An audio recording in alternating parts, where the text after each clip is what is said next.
Tila nawawala na ng pag-asa ang tinderang si Miriam na tataas pa ang presyo ng panindang gulay sa merkado. Kung dati kasi nabibenta niya ang Baguio beans ng 80 pesos pataas, ngayon pikit mata na lamang niya itong ibinebenta sa halagang 60 pesos o mas mababa pa.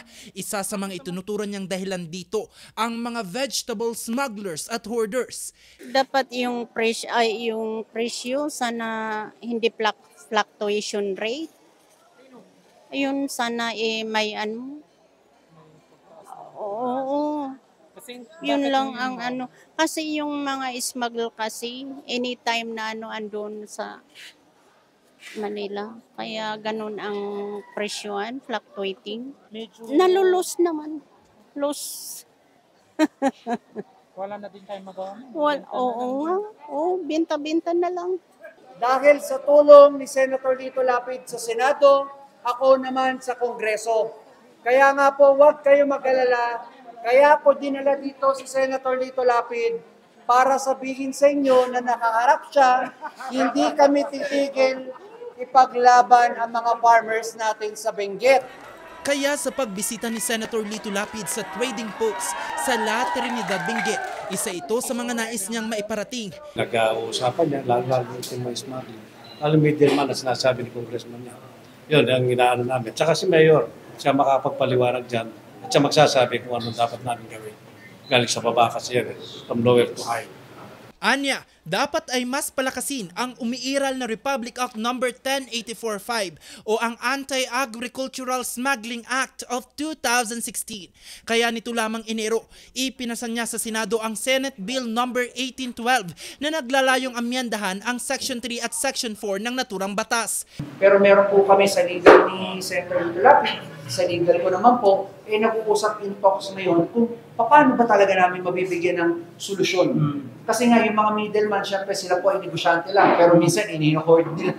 Kaya nga po makikita nyo, kami po yung advocacy namin ni Senator Lito Lapid, yung mga middleman, yung mga hoarders, talagang pro kami na habulin yung mga hoarders. Ikinatuwa naman ito ng tinderang si Ami. Congressman Eric Yap at si Senator Lito Lapid dahil bumisita sila dito sa La Trinidad, Benguet para matignan kung gaano karami ang gulay namin dito para ma-stop po yung ng smuggled na gulay.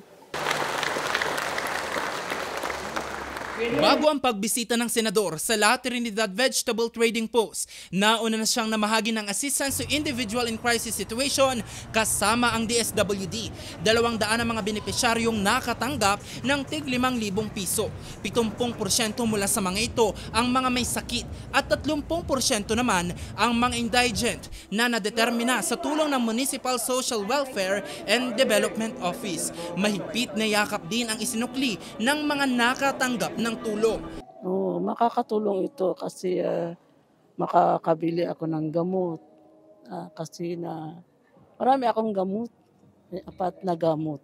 Tapos magagamit ko rin sa laboratory.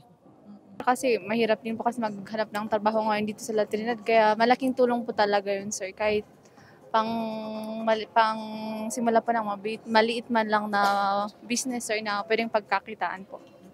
Gusto ko lang po, sir, magpasalamat sa tulong na binibigay niya dito sa amin, lalo na po dito sa La Trinidad, Benguet. And sana po marami pa siyang matulungan, sir. Sa ngayon, asahan pa daw ang mga programa ng senador na hindi lamang nakasentro sa pinansyal na tulong, kundi maging sa sektor ng agrikultura.